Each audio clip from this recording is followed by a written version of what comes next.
Hi there, this is me, Cece, once again looking forward to sharing with you more of my thoughts on all matters of the soul.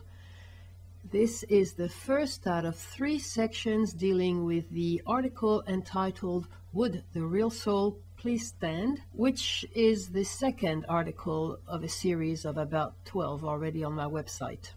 So should you wish to read the original and fully illustrated versions of all the articles inspired by Moria's teachings, you will find them contextualized on ccsaint-clair.com/destiny, the only page on the net so far dedicated to Moria's uncompromising approach to genuine spirituality. All the articles are set out for you as free PDF downloads, and so are the vodcasts that precede this one. Kurt Vonnegut said, "We are what we pretend to be, so we must be careful about what we pretend to be."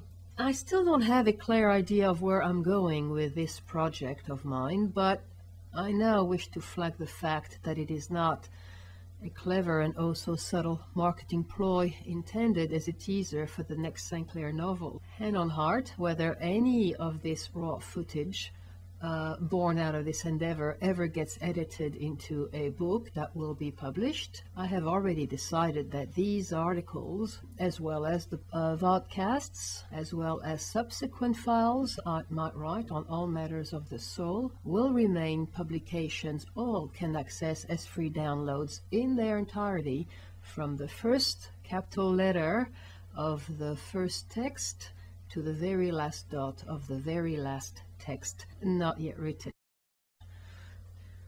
Such I am not yet a philanthropist and would not want to pass for the altruist that I am not. Bad karma for sure. I should perhaps explain why I am forging ahead with such a project that is, after all, quite time-consuming and involving. First reason: the process of thinking out loud with the aim of sharing and therefore being understood by others, such as yourself, dear person out there, means that I have to put a great deal of order and clarity to the many thoughts that are for now colliding, whirring hard, sparking new synaptic connections inside my brain, inside my neural net, inside my mind, inside my energy field. Second reason: not everyone reading this or listening to the vodcasts will come into these texts with as little understanding as I had on matters of spirituality. Therefore, some of the more involved concepts and beliefs I will attempt to put forward in Moria's pared-down style will strike a familiar chord in some, an instantaneous spark of interest in others. And me, I get to give back to the cosmos some of what it has brought to me through the teachings of Moria, who, for reasons of detachment from all that is material, is not at all interested in writing her own book, not any more than she is interested in generating a group of followers. So there is no point in Googling her, she simply is not there. Third reason: since Moria has yet to accept from me anything more than a few tiny, nature-made tokens of thank you, indeed very few, how could I then sell the fruit of the spiritual guidance I am receiving free when it is given to me so unconditionally, so selflessly? It's no way, right? Right. But before anything, I need to flag that although I have used the expression bad karma in the paragraph above, it is seriously erroneous to think of karma in that way. Karma is neither good nor bad. Like the sea around the swimmer, it just is. But more on that later. Okay, so now that the groundwork has been laid, let's cut to the chase and start with the relatively easy bits. Some of the fundamentals I have come to accept because I finally understand them. 1. I am the current incarnation of my soul. 2. My soul, like all souls, is energy. 3. Cosmic spiritual energy is pure. It simply cannot become impure.